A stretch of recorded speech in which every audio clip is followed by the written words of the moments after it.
महास्तभिर जातक अध्याय 8। 2 दिन में लगभग 25 साथी बन गए। उनके साथ ऐसा लगा जैसे कितने जन्मों की जान पहचान हो। इस आनंद में कभी कभी अक्षय और दादा के लिए भारी कष्ट होता। रात को माँ के पास सोते हुए उनके पैरों में हाथ फेरते फेरते मैं फुसफुसाता, माँ दादा और अक्षय को मत लाना। माँ कहती, और रुको मत बापू, तुम्हें अब अच्छे से लौटा कर लूं तो ही चैन पाऊं। तुम जैसे बेटे जन्मे हो। मैं पूरी तरह दम में आ जाता। निरंतर फुर्ती की एक और बाधा, वो है मेरा देवी सिंह। जहां कहीं भी मैं जाऊं छाया की तरह साथ घूमता और हर आधे घंटे पर मुझे मंथरपुट शरबत पिलाता, शायद फाड़ा काटने के लिए। इस बाधा के बिना ओह क्या फुर्ती, क्या आनंद। फुर्ती का एक और रंग, हम जिनके यहाँ मेहमान बने वे जमींदार थे। उनका हौलछल कोलकाता के सामान्य लोगों की कल्पना से परे था। एक उदाहरण, लट्टू घूमना मुझे बेहद पसंद था। उस उम्र में मैंने एक पक्का लट्टू बना लिया था। मेरे पास 8-10 लट्टू थे, लेकिन कोलकाता में भूलकर छूट गए। यहां पहुंचते ही लट्टू के लिए मेरा शौक माँ की जिंदगी को अतिष्ट बना दिया। पड़ोस के गांव में वो कहाँ लट्टू पाएंगी। बस तेतला की छत से बचकर उतरे हुए बेटे को किस तरह लट्टू का शौक भुलाया जाए, माँ खुद भी प्राण धरते हुए सोच रही थीं। ऐसी ही स्थिति में एक दिन लट्टू के लिए रोते हुए मुझे देखकर जमींदार गिन्नी ने पूछा, बेटा क्या हुआ, आंखों में आंसू क्यों हैं? लट्टू नहीं, जमींदार गिन्नी ने मां से पूछा, लट्टू क्या है? मां बोली, लाटिम। ओ लाटिम चाहिए, तो फिर ये रोना किस लिए? तुरंत कोंदो कोंदो लकड़ी आ गई। जहां मिस्त्री का दल था उन्हें बुलाया गया। वे चक्का घुमाकर लट्टू कूंदने लगे। राज्य के बच्चे लड़के उठान के चारों तरफ खड़े हो गए। शाम तक लगभग 50 लट्टू मेरे खास तंबू में पहुंच गए। मुझे लगा ये मेरी असली जगह है। शहर के तंबू में मुझे यहां से लाकर रखा गया था। फिर जब सुना गांव की त्रिसीमा में स्कूल में कोई बुराई नहीं, तब मैंने मां से कहा, मां मैं यहीं रहूंगा। जमींदार बाड़ी की कुछ महिलाएं बोली, हम तुम्हें जाने देंगे नहीं, तुम्हारी मां को भी नहीं, तुम यहीं रहोगे। फुर्ती ते जोश में मैंने 3 छलांग लगाकर घर से निकल लिया। देवी सिंह पीछे पीछे दौड़ता रहा। मैं दौड़ा नदी के किनारे, जहां रंग बिरंगे हंस दिन भर चढ़ते हैं, शाम को कहीं उड़ जाते हैं। हिमालय की छाती पर मानस सरोवर जैसा दृश्य, जहां गांव में कितने प्रकार की कीड़े मकौड़े, शंख, सेमू, छोटा बच्चा देखे तो गड्ढे में छुप जाते, पकड़ना मुश्किल। जहां मिट्टी की सतह पर नदी की धारा प्रतिदिन मन की बातें रंग बिरंगे अक्षरों में लिखकर रख देती है। देवी सिंह वह बचका क्या समझ पाए। जमींदार बाड़ी में पूजा बहुत धूमधाम से होती थी। उस दिन लगता है काली पूजा का विसर्जन दिन था। सुना गया नदी में बचखेल होगा और बाईनाच भी होगा। पूरा दिन उत्सुकता में बीत गया। बचखेल क्या होता है? फुटबॉल खेलने की थकान भी अभी नहीं उतरी थी और अब ये नई खेल क्रीड़ा दादा तक ने नहीं सुनी। बाईनाच क्या है? पुतुल नाच के बारे में सुना था, लेकिन आंखों से कभी देखा नहीं। बाईनाच की कल्पना करने लगा। मेरे मानस पटल पर स्थावर जंगम सब कुछ विविध अंग भंगिमा में नाचने लगा। संध्या से पहले देवी सिंह के साथ नदी के किनारे पहुंच गया।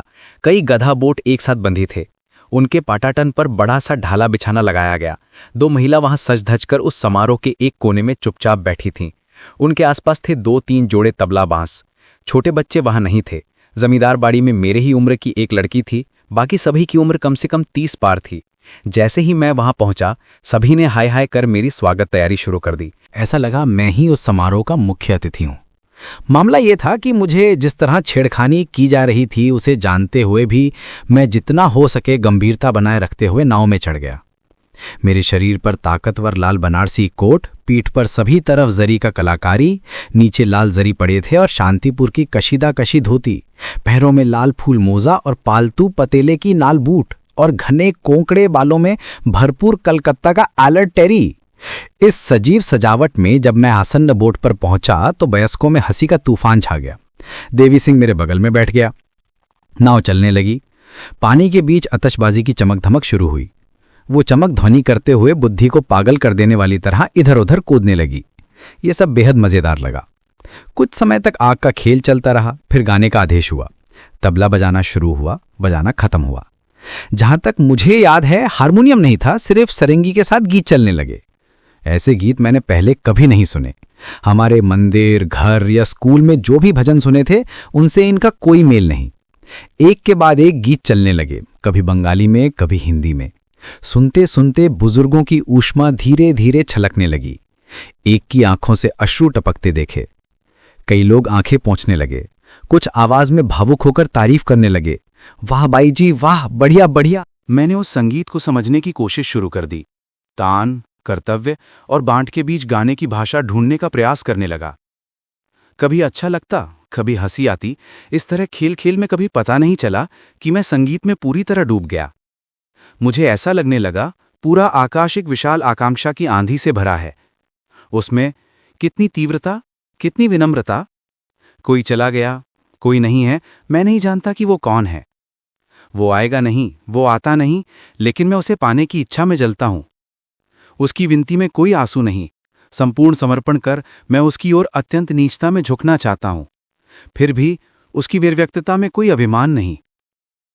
हमारे सिर के ऊपर सितारों से भरा गाढ़ा काला आकाश, नीचे कल्लोलमयी कालिंदी, चारों तरफ गाढ़ा अंधकार, नौका के भीतर जलती हुई रोशनी, लेकिन पूरी सभा प्रकाशित नहीं। संगीत की जाल में बुनकर कभी कभी पांवों की छप-छप की आवाज आती है। संगीत सुनते सुनते मेरे मन में भी एक तीव्र आकांक्षा जागने लगी। ये एक दुख भरी बेचैन आकांक्षा थी। किसी को पाना चाहता हूं जिससे मेरी कितनी पुरानी पहचान है। वो न पिता न माता, न भाई बहन, फिर भी अंतरंग निकटता का अनुभव। कौन है वो? क्या ये यौन चेतना का उद्घाटन है या शिशुचित्त का पहला जागरण? मैं फिर सभी की ओर देखते हुए अपने चेहरे को गौर से देखता हूं। सभी चेहरे शोक और गंभीरता में डूबे हुए। मुझे लगता है, क्या मेरा चेहरा भी वैसे ही गंभीर हो गया है? उनको देखते देखते मेरा विचार फिर किसी और दिशा में बहने लगा। मुझे ऐसा लगने लगा जैसे ये भी एक मंदिर की तरह है, ब्रह्म मंदिर जैसा। वे लोग कमरे में बैठे हैं, वे लोग शांत आकाश के नीचे पानी के ऊपर बैठे हैं। वे मंदिर को सजाते हैं, वे पानी में आतिशबाजी करते हैं। वहां वेदी पर बैठे शास्त्री साहब चिल्लाते हैं। यहां वही लड़की खड़ी होकर गीत गाती है। शास्त्री साहब की डांट पर लोग रोते हैं, लड़की के गीत सुनकर भी लोग रोते हैं। मन में एक आशंका जागने लगी, कभी ना कभी कहीं ये लोग रात के 4 बजे उठाकर नहला ना दें। नौका चल रही है, गीत चल रहे हैं, तबला और सारंगी बज रही हैं, और शायद कुछ और भी हो रहा है। तभी सभी लोग एक साथ उठ खड़े हुए। हुई हड़बड़ाहट। क्या हुआ, क्या हुआ? नौका का तल फंस गया। अवलाबाई जी कहाँ, उसका तबला कहाँ? जो वहां थे वे नदी के पानी में तेजी से कूदने लगे। देखते ही देखते सभी की चादर भी भीग गई। मैं भी उठ खड़ा हुआ। बाएं हाथ में कोंचार का फूल थोड़ा कसकर पकड़ रखा था और समझने की कोशिश कर रहा था कि अब क्या हुआ। तभी जमींदार बाड़ी का एक नौकर मुझे बोल पड़ा, स्थबिर बाबू, खड़े होकर देख रहे हो क्या? कहते ही वो आदमी गंभीरता से पानी में कूद गया। देवी सिंह ने मेरा दाहिना हाथ और कसकर पकड़ लिया। छोड़ दे देवी सिंह, मैं खुद कूदूंगा। जैसे ही देवी सिंह ने मेरा हाथ छोड़ दिया, मैं सीधा पानी में कूद पड़ा। मुझे ऐसा लगा जैसे देवी सिंह भी मेरे साथ कूद पड़ा। पानी में ही उछल कूद शुरू हो गई। एक बार मैं डूबने लगा, फिर उठते ही फिर डूबने का एहसास। बीच बीच में कोई मुझे पकड़ने की कोशिश करता, लेकिन पकड़ नहीं पाता। कुछ क्षण बड़े कष्ट में बीते, फिर धीरे धीरे एक अजीब सा आराम सा महसूस होने लगा। सारा शरीर और मन भर गया। छत से गिरते समय जो धक्का और चोट लगी थी, उस समय मेरा होश लगभग चला गया था, लेकिन अब पूर्ण चेतना थी। शरीर की पीड़ा मध्यम और हल्की महसूस हो रही थी। मृत्यु का भय नहीं था, क्योंकि मृत्यु का अनुभव पहले कभी नहीं किया। मुझे ऐसा लगने लगा जैसे मैं धीरे धीरे घूमते हुए नीचे उतर रहा हूं। दादा, अक्षय या स्कूल के दोस्त, किसी का विचार नहीं आया। आराम से मैं खुद को जमीन की ओर ढालने लगा। नीचे उतरते उतरते एक जगह मेरी गति ठहर गई। चारों ओर एक अद्भुत तरह की रोशनी फैलने लगी। ऐसी रोशनी पहले कभी नहीं देखी। इसका कोई सांसारिक प्रकाश से तुलना नहीं। संगीतमय प्रकाश जिससे अनोखे सुरों की झरना कानों में बजने लगी, झिर झिर। उस रोशनी में 1 या 2 बार मां का चेहरा नजर आया, क्षण भर के लिए, फिर सब कुछ अंधकार में विलीन हो गया। जब होश आया तो लगा मैं कठोर जमीन पर पड़ा हूं। मेरे बिल्कुल पास शायद 1 हाथ की दूरी पर नदी बह रही है। उसकी छलक छलक आवाज कानों में पड़ने लगी। आंखें खोलकर देखा, सिर के ऊपर फीका चांद तारों से खाली आसमान और उसके ऊपर से काले काले बादल के ढेले लुढ़कते हुए दौड़ रहे हैं। ये विचार कि मैं भयानक संकट में पड़ा था और उससे बच गया हूं या कहाँ हूं, घर कितना दूर है, कैसे जाऊंगा, इनमें से एक भी बात मन में नहीं आई। बस इतना लगा, मैं अकेला हूं, कहीं कोई नहीं। बाबा, माँ, भाई, दोस्त, सहेली, जानवर, पक्षी, पेड़, फूल, गाड़ी, घोड़ा, जो कुछ भी जीवन में जाना था, सब मानो सपना बन चुका है। ऐसा लगा जैसे मैं इस धरती पर आज ही पहली बार आया हूं। स्कूल फीस, मार डांट, दुर्घटनाएं, सब पिछले जन्म की बातें हो गईं। अब उन्हें फिर नहीं भुगतना पड़ेगा। कल सुबह कोई राजकुमारी इस नदी में नहाने आएगी, मुझे देखकर प्यार से उठाकर अपने महल में ले जाएगी। इस कल्पना से मन में एक अजीब सा उत्साह उमड़ पड़ा। मैं उठकर बैठ गया और तभी हाय हाय, अपने शरीर की ओर देखा और पूरी तरह सन्न रह गया। मेरे प्यारे डॉसन के जूते गायब, मेरी खून सी लाल मोजे गायब, मेरे शांतिपुर की सुनहरी किनारी वाली धुती गायब, कमर से नीचे पैरों तक सूत्र भर भी कपड़ा नहीं, बस शरीर पर बचा था वही लाल बनात का कोट। सांसारिक बुद्धि भले ना हो, पर इतना तो साफ समझ में आ गया, इस हालत में अगर राजकुमारी की नजर पड़ गई तो स्वागत जरा भी सुखद नहीं होगा। मैं चुपचाप बैठा रहा। एक एक कर घर वालों की यादें मेरे मन में आईं और आंखों में आंसू भर आए। साथ ही सर्दी महसूस होने लगी। ओह, कितनी अद्भुत सर्दी! शरीर के हर अंग में जुनून की तरह ठंड फैल गई। कितने समय तक बैठा रहा मैं नहीं बता सकता, शायद 6 घंटे से भी ज्यादा। और तभी आकाश के कोने में अनुरो अरुण की रोशनी की पहली किरणें उज्ज्वल अक्षरों में चमक उठीं। साथ ही भरोसे और राहत से मेरा दिल भर गया। आकाश में सूरज अभी दिखाई नहीं दे रहा था, पर दूर दूर की चीजें अब साफ दिखाई दे रही थीं। मैं नदी किनारे खड़ा दूर तक देखने की कोशिश कर रहा था। तभी देखा कोई झपाझप आवाज करते हुए तैरता हुआ तट की ओर बढ़ रहा है। बचपन का वो साथी देवी सिंह। मैं चिल्लाया, देवी सिंह, इतनी देर कहाँ थे? देवी सिंह मेरे पास आया, हाफते हुए। उसका विशाल पगड़ी, घुटने तक झूला हुआ मोटा पिरान, कुछ भी नहीं रहा। धोती बंधी हुई थी, लेकिन कई जगहें फटी हुई थीं, और उसका तन मजबूत व्यायाम युक्त शरीर उजागर हो गया था। सारा चेहरा, हाथ पैर सफेद पड़ गया था, जैसे किसी हवा और सर्दी की छाया ने उसे छू लिया हो। कुछ समय के लिए वो हैरानी में मुझे देखकर उभरू बैठ गया, फिर धीरे से बोला, चढ़। मैंने एक ही छलांग में उसकी पीठ पर चढ़कर पूरी ताकत से उसकी गर्दन पकड़ ली। बिना कुछ बोले वो फिर पानी में उतर गया और झपाझप आवाज करता हुआ उसी दिशा में तैरने लगा जिधर से आया था। लगभग आधे घंटे तक वो तैरता रहा। फिर इस किनारे आकर उसने मुझे पीठ से उतारा, गोद में उठा लिया और गांव की ओर चल पड़ा। तब तक धूप तेज हो चुकी थी। गांव के लोग भी बाहर निकल आए थे। हमें आते देख वे दौड़ते हुए घर की ओर गए खबर देने। मैंने देखा माँ दौड़ती चली आ रही हैं।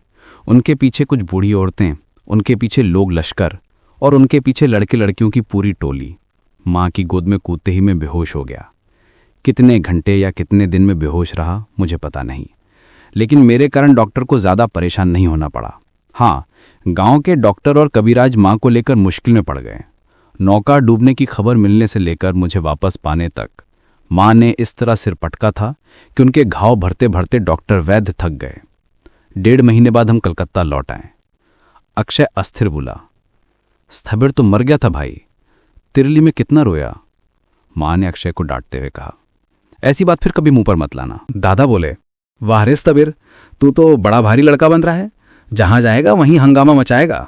माँ बोली, बस करो, मेरी हड्डियां भुना भुना डालोगे तुम लोग। बाबा बोले, इस लड़के को लेकर तुम्हें अभी बहुत भोगना पड़ेगा। माँ बोली, मेरी किस्मत।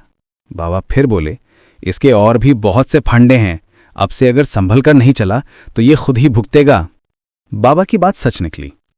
उस दिन से फांडा अब तक मेरा साथ छोड़ के नहीं गया है, बस उसके वार का ढंग बदल गया है। प्रिय दोस्तों, अंत तक साथ रहने के लिए धन्यवाद। कृपया हमें प्रोत्साहित करने के लिए इस वीडियो को लाइक, शेयर और सब्सक्राइब करें। आपका सहयोग ही हमारी सबसे बड़ी प्रेरणा है। धन्यवाद।